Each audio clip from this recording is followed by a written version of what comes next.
Welcome back to official Akhtar Rahman sir YouTube channel. एक नए video में आपका फिर से बहुत बहुत वेलकम है दोस्तों।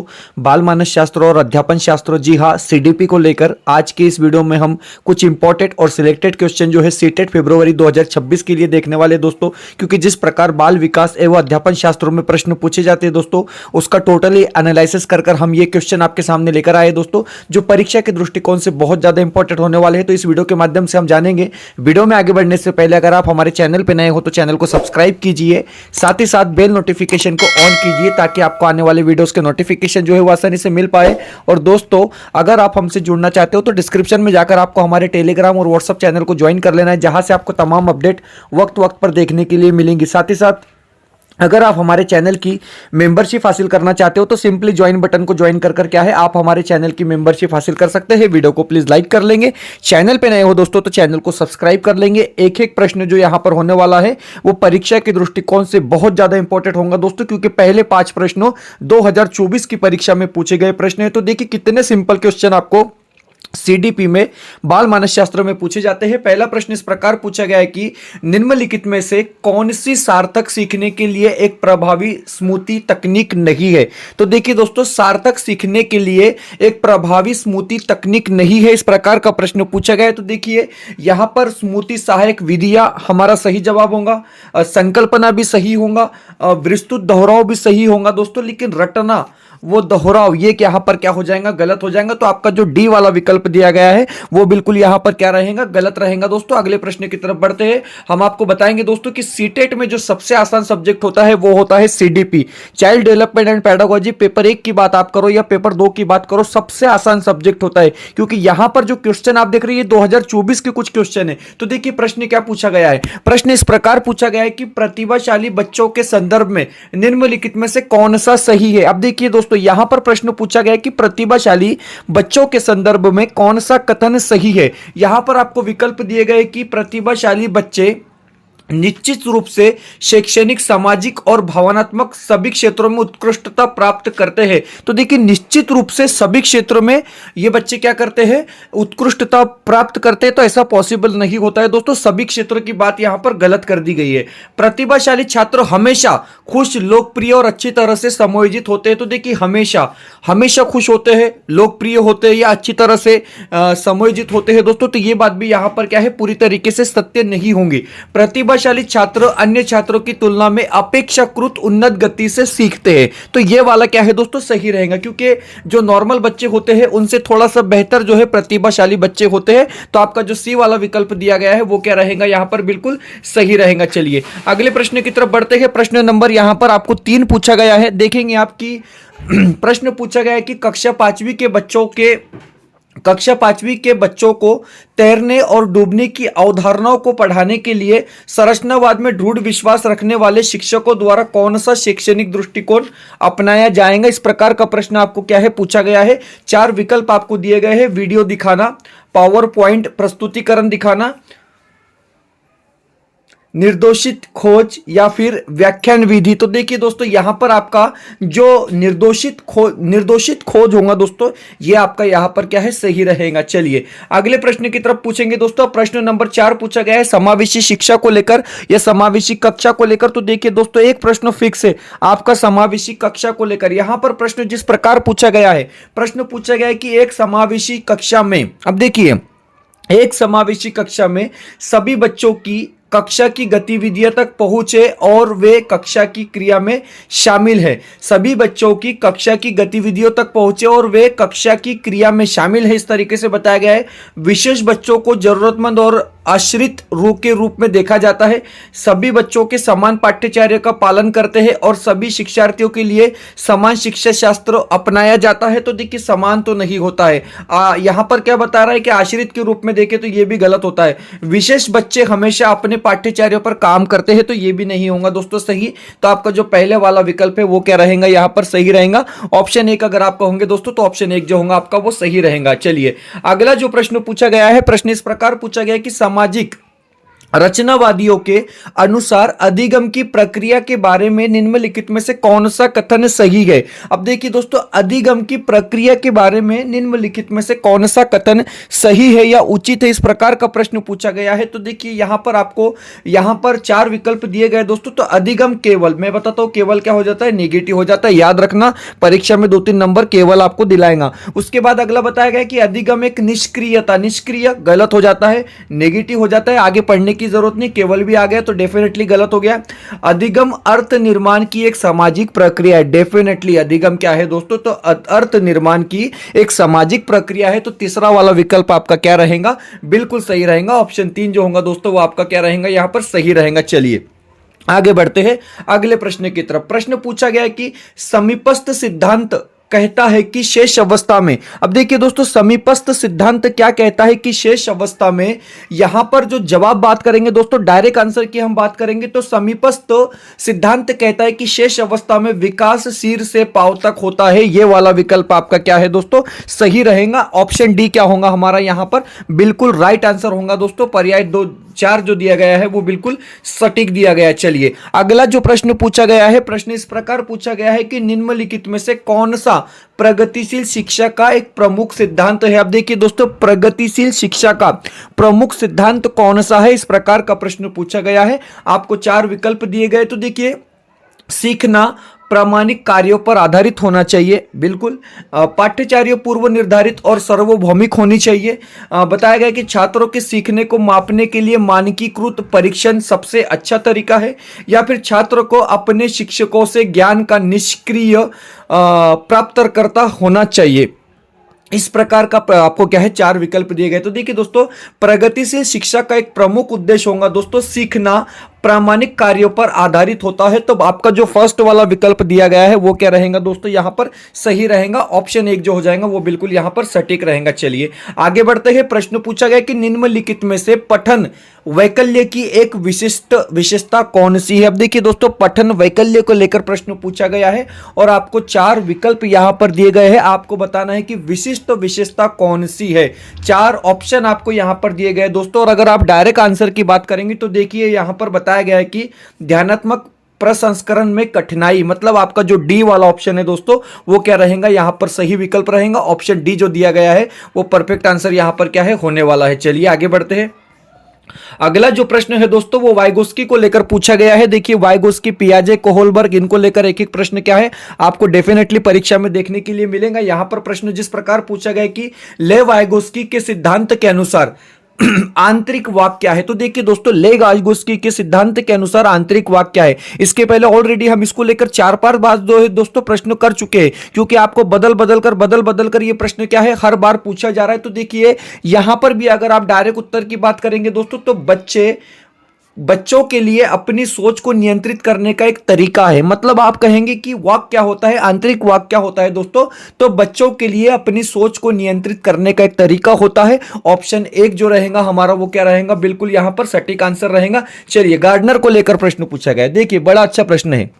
यहां पर प्रश्न किस प्रकार बनता है, तो देखिए यहां पर हार्वर्ड गार्डनर कह रहे हैं कि हार्वर्ड गार्डनर के अनुसार एक दर्शन शास्त्री के पास कि डैश डैश बुद्धि और मूर्तिकार के पास डैश डैश अधिक होती है प्रकार की बुद्धि की मात्रा। तो देखिए सीधे सीधे तौर पर सवाल मैं आपको समझाऊंगा कि हार्वर्ड गार्डनर कह रहे हैं कि दर्शन शास्त्री के पास कौन सी बुद्धि होती है और मूर्तिकार के पास कौन सी बुद्धि होती है। इस प्रकार का प्रश्न आपको क्या है दोस्तों पूछा गया है। तो देखिए दर्शनकार के पास जो होती है दोस्तों वो अंत व्यक्ति बुद्धि होती है, और मूर्तिकार के पास जो बुद्धि होती है दोस्तों उसको दिक्स्थान कहते हैं। तो मतलब आपका जो डी वाला विकल्प रहेगा वो क्या रहेगा, बिल्कुल सही रहेगा दोस्तों। ये सारे के सारे प्रश्न जो है वो 2024 की परीक्षा में पूछे गए थे दोस्तों। वीडियो में आगे बढ़ने से पहले अगर आप हमारे चैनल पे नए हो तो चैनल को सब्सक्राइब कीजिए, साथ ही साथ बेल नोटिफिकेशन को ऑन कीजिए ताकि आपको आने वाले वीडियोस के नोटिफिकेशन जो है वो आसानी से मिल पाए। और दोस्तों अगर आप हमसे जुड़ना चाहते हो तो डिस्क्रिप्शन में जाकर आपको हमारे टेलीग्राम और व्हाट्सएप चैनल को ज्वाइन कर लेना है, जहां से आपको तमाम अपडेट वक्त वक्त पर देखने के लिए मिलेंगी।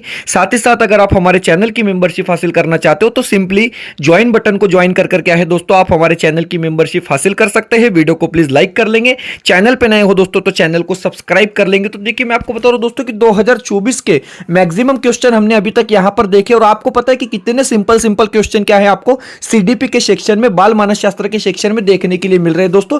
तो यहां पर जो अगला प्रश्न पूछा गया है वो इस प्रकार है, देखिए आप, मैं आपको बता रहा हूं कि सबसे आसान सब्जेक्ट होगा आपका सीडीपी, इससे आसान सब्जेक्ट आपको सीटेट में नहीं मिलेगा दोस्तों। प्रश्न पूछा गया है कि निम्नलिखित में से अधिगम का प्राथमिक लक्ष्य कौन सा होना चाहिए। अधिगम मतलब सीखना, मतलब लर्निंग, लर्निंग का जो पहला उद्देश्य है, पहला मकसद है, वो कौन सा होना चाहिए, इस प्रकार का प्रश्न पूछा गया है। तो देखिए यहां पर तथ्य को रटने की बात तो नहीं होती है, यंत्र याद करने की बात भी नहीं होती है, समीक्षाओं के साथ प्रतिस्पर्धा की बात भी नहीं होती है, यहां पर है दोस्तों समालोचनात्मक चिंतन का विकास। तो आपका जो फर्स्ट वाला विकल्प रहेगा वो क्या रहेगा दोस्तों, सही रहेगा। चलिए आगे बढ़ते हैं। अगला प्रश्न जो पूछा गया है इस प्रकार पूछा गया है कि यहां पर जो प्रश्न पूछा गया है, बच्चे सबसे प्रभावी ढंग से तब सीखते हैं यदि कोई अवधारणा, इस प्रकार का प्रश्न पूछा गया। अब देखिए दोस्तों, आपसे डायरेक्ट इनडायरेक्ट प्रश्न पूछा गया कि बच्चे जो है वो प्रभावी ढंग से कब सीखते हैं। तो देखिए यहां पर आपको 4 विकल्प दिए गए हैं। तर्क संगत से अनुभवजन्य की ओर बढ़ती है, सामान्य से विशिष्ट की ओर बढ़ती है, अमूर्त से मूर्त की ओर, या फिर जटिल से सरल की ओर। तो देखिए दोस्तों यहां पर बच्चे बेहतर तरीके से तब सीखते हैं, प्रभावी तरीके से तब सीखते हैं जब वो सामान्य से विशिष्ट की ओर बढ़ती है। मतलब आपका जो दूसरा विकल्प रहेगा दोस्तों वो क्या रहेगा, यहां पर सही रहेगा। अगले प्रश्न की तरफ बढ़ते हैं। प्रश्न नंबर 13 पूछा गया है, फिर से एक बार क्या है दोस्तों, वाइगोस्की को लेकर प्रश्न यहां पर पूछा गया है। देखेंगे आप कि प्रश्न बनता है कि ले वाइगोस्की के अनुसार, अब ले वाइगोस्की के अनुसार आपको 4 विकल्प दिए गए दोस्तों।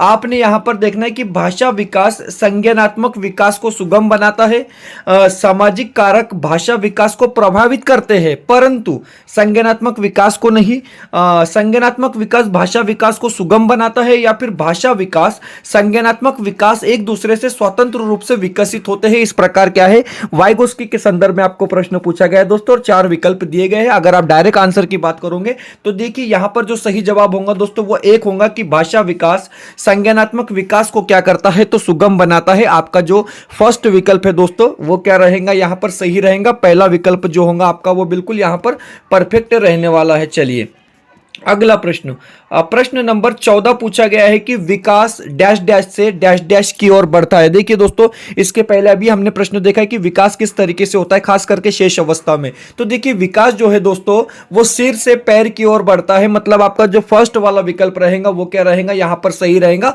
ऑप्शन 1 जो होगा दोस्तों वो बिल्कुल यहां पर परफेक्ट रहने वाला है। चलिए अगला जो प्रश्न है दोस्तों वो पियाजे को लेकर पूछा गया है कि जीन पियाजे के सिद्धांत के अनुसार अगर एक स्कीम संतुष्ट परिणाम नहीं दे रहा है तो डैश डैश उत्पन्न होगा। सीधी सी बात है दोस्तों, लॉजिकली क्वेश्चन यहां पर आप देखेंगे और इसका लॉजिकली क्वेश्चन का आंसर आप क्या है दोस्तों लगाएंगे कि जीन पियाजे के सिद्धांत के अनुसार अगर एक स्कीम संतुष्ट परिणाम नहीं दे रहा है तो डैश डैश उत्पन्न होगा, असंतुलन उत्पन्न होगा। बिल्कुल आपका जो बी वाला विकल्प रहेगा दोस्तों वो क्या रहेगा, यहां पर सही रहेगा क्योंकि असंतुलन वहां पर क्या है दोस्तों उत्पन्न होगा। चलिए आगे बढ़ते हैं दोस्तों। उसके पहले हम यहां पर आपको बताएंगे दोस्तों सीटेट फरवरी 2026 के लिए जो नोट्स हम आपके लिए लेकर आए दोस्तों, आप आपकी स्क्रीन पर देख सकते हैं कि यहां पर आपको पेपर 1 और पेपर 2 के नोट्स देखने के लिए मिलेंगे दोस्तों, जहां पर आपको पेपर 1 में मराठी पेडागोजी, हिंदी पेडागोजी, बाल मानस शास्त्र और ईवीएस पेडागोजी जिसको हम परिसर अभ्यास कहते हैं दोस्तों, ये सारे नोट्स आपको 499 में मिल जाएंगे। 50% ऑफ है, 50% ऑफ है दोस्तों। 999 के नोट्स आपको सिर्फ और सिर्फ 499 में यहां पर पेपर 1 के लिए मिलेंगे दोस्तों। अगर आप पेपर दो दे रहे हैं तो यहां पर आपको Marathi pedagogy, Hindi pedagogy, child development मतलब बाल मानस शास्त्र और एसएसटी पेडागोजी मतलब सामाजिक विज्ञान या समाज शास्त्र इसको हम कह सकते हैं दोस्तों, ये भी नोट्स आपको क्या है सिर्फ 499 रुपए में यहां पर मिलेंगे दोस्तों। और एनसीईआरटी के सिलेबस के हिसाब से हमने ये नोट्स यहां पर बनाए हैं। और अगर आप दोनों पेपर दे रहे हैं दोस्तों तो 599 रुपए में दोनों पेपर के नोट्स आपको यहां पर मिलेंगे। करीब करीब 1300 रुपए के नोट्स आपको सिर्फ और सिर्फ 599 रुपए में यहां पर दिए जाएंगे दोस्तों। स्क्रीन पर एक व्हाट्सअप नंबर दिया गया है, इस नंबर पर अभी कांटेक्ट कर क्या है आप इसको परचेस करेंगे दोस्तों, क्योंकि हमने बताया कि पढ़ना क्या है, पढ़ना कैसा है ये आपको पता होना चाहिए दोस्तों। कोई भी किताब उठाकर अगर पढ़ेंगे और उसका बेनिफिट आपको नहीं मिलेगा दोस्तों, तो पढ़ना व्यर्थ है, क्योंकि यहां पर पेपर मुश्किल नहीं होता है, हम चीजों को ठीक से पढ़ते नहीं है दोस्तों। पेपर बड़ा आसान होता है, सीटेट की बात आप करोगे, टीएटी की बात आप करोगे, पेपर बड़ा आसान होता है दोस्तों, लेकिन कंटेंट जो हम पढ़ रहे हैं वो सही पढ़ रहे हैं, इसका चुनाव करना बहुत ज्यादा जरूरी होता है। तो स्क्रीन पर एक कॉन्टेक्ट नंबर दिया गया है दोस्तों, इस पर कॉन्टेक्ट कर क्या है आप इसको यहां पर क्या है दोस्तों परचेस कर सकते हैं। हम बढ़ते हैं अगले प्रश्न की तरफ। आप वीडियो को एक बार लाइक कर देंगे दोस्तों, और चैनल पे नए हो तो चैनल को सब्सक्राइब कर देंगे। प्लीज वीडियो को लाइक कीजिए और चैनल को सब्सक्राइब कीजिए। प्रश्न पूछा गया है कि देखेंगे आप यहां पर बाल केंद्रित शिक्षा किसकी अनुशंसा करती है। देखिए, बाल केंद्रित शिक्षा को लेकर प्रश्न पूछा गया है कि किसकी अनुशंसा करती है। मानकीकृत पाठ्यचर्या की, पुरस्कार और दंड का इस्तेमाल की, वैयक्तिक भिन्नताओं पर ध्यान देना, या फिर योग्यता के सत्तावादी मत का विकास करना। तो देखिए दोस्तों, बाल केंद्रित शिक्षा जो है वो वैयक्तिक भिन्नता पर ध्यान देने की बात करती है। मतलब अगर आप कहोगे तो हमारा जो ऑप्शन सी होगा दोस्तों वो क्या रहेगा, यहां पर बिल्कुल सही रहेगा। विकल्प सी जो दिया गया दोस्तों वो बिल्कुल यहां पर क्या है, परफेक्ट होने वाला है। चलिए अगला जो प्रश्न यहां पर पूछा गया है वो इस प्रकार है कि विद्यार्थी किसके द्वारा बेहतर और प्रभावशाली तरीके से सीखते हैं। तो आपको बताना है दोस्तों कि विद्यार्थी किसके द्वारा बेहतर और प्रभावशाली तरीके से सीखते हैं। तो देखिए, निष्क्रिय अनुकरण, निष्क्रिय नेगेटिव टैग वर्ड होता है, लिख के रख लेंगे अपनी कॉपी में। पुरस्कार और दंड नेगेटिव टैग वर्ड होता है, लिख के रख लेंगे अपनी कॉपी में। जिज्ञासा और अन्वेषण, चलो ये सही हो जाता है। या फिर कंठस्थीकरण मतलब याद करना, रट्टा लगाना, ये तीनों जो है दोस्तों नेगेटिव टैग वर्ड है, और एक पॉजिटिव दिया है, वही हमारा जवाब हो जाएगा जिज्ञासा और अन्वेषण। मतलब आपका जो विकल्प सी दिया गया है वो क्या रहेगा दोस्तों, बिल्कुल सही जवाब यहां पर होने वाला है। चलिए अगला प्रश्न देखेंगे दोस्तों। प्रश्न नंबर 18 पूछा गया है कि आप अपने विद्यार्थियों को कुछ जानकारी याद करवाना चाहते हैं, इस उद्देश्य के लिए आप किस युक्ति से बचना चाहेंगे। आप देखिए, बच्चों को कुछ जानकारी याद करवाना चाहते हैं तो आप किस युक्ति से बचना चाहोगे, इस प्रकार का प्रश्न आपको यहां पर क्या है दोस्तों पूछा गया है। तो देखिए, आप उन्हें निष्क्रिय रूप से कई बार दोहराने के लिए कहेंगे। निष्क्रिय रूप से दोहराना मतलब क्या होता है, नेगेटिव होता है। उनके पूर्व ज्ञान से संबंधता जोड़ेंगे, सही है। ज्ञान को वास्तविक जीवन की समस्याओं में लागू करने के अवसर देंगे, सही है। उस अवधारणा हेतु उदाहरण और गैर उदाहरण प्रस्तुत करेंगे, यह भी क्या है दोस्तों सही है। लेकिन निष्क्रिय रूप से कई बार दोहराने के लिए कहेंगे, गलत हो जाता है। तो पहला विकल्प क्या रहेगा हमारा, बिल्कुल यहां पर क्या है दोस्तों सही रहेगा। हम अगले प्रश्न की तरफ बढ़ते हैं।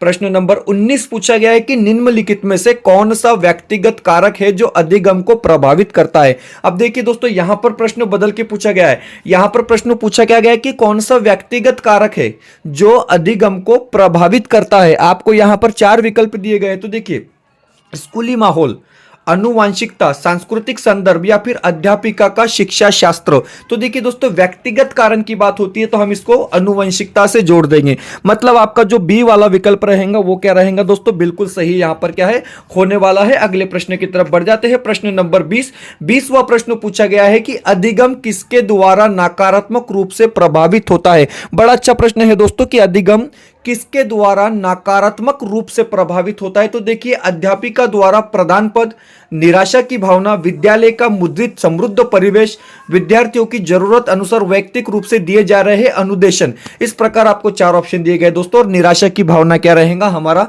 सही जवाब रहेगा दोस्तों। ऑप्शन 2 जो रहेगा वो हमारा बिल्कुल यहां पर क्या होगा, सही विकल्प होगा दोस्तों। तो इस प्रकार क्या है, हमने बाल मानस शास्त्रों, बाल विकास एवं शिक्षा शास्त्रों या सीडीपी के जो है दोस्तों 20 क्वेश्चन देखे जो परीक्षा के दृष्टिकोण से बहुत ज्यादा इंपॉर्टेंट होंगे। और ये टोटल क्वेश्चन जो है दोस्तों पीवाईक्यू से लिए गए थे 2023-24 की परीक्षाओं में। तो मैं आपको बता रहा हूं, सबसे आसान सेक्शन जो होता है वो आपका सीडीपी का होता है, बाल मानस शास्त्रों का होता है दोस्तों। इसमें 25-27 नंबर आप जरूर लेंगे दोस्तों। और अगर आप क्वेश्चन सेट हासिल करना चाहते हो तो स्क्रीन पर एक क्वेश्चन सेट आपको सिर्फ 149 रुपए में बाल मानस शास्त्र के 10 प्रश्न पत्रिका दिए जा रहे हैं दोस्तों। स्क्रीन पर एक व्हाट्सअप नंबर दिया गया है, इस पर व्हाट्सअप कर आप क्या है इसको परचेस कर लेंगे दोस्तों। व्हाट्सएप पे आपको एक स्कैनर दिया जाएगा, उस पे पेमेंट करने के बाद स्क्रीनशॉट भेजिए, तुरंत आपको क्या है दोस्तों ये पीडीएफ, ये क्वेश्चन सेट जो है दोस्तों मिल जाएंगे सीडीपी के ओनली 149 रुपए में दोस्तों। मतलब आप समझेंगे कि 14 रुपए 15 रुपए का क्वेश्चन पेपर आपको पड़ रहा है। बड़ा आसान तरीके से हमने क्या है दोस्तों आप तक सुविधा हम पहुंचा रहे। फिलहाल वीडियो में इतना ही। वीडियो बेहतर लगी तो प्लीज लाइक कर लेंगे, चैनल पे नए हो दोस्तों तो चैनल को सब्सक्राइब कर लेंगे। मिलते हैं नए वीडियो में बेहतर अपडेट के साथ।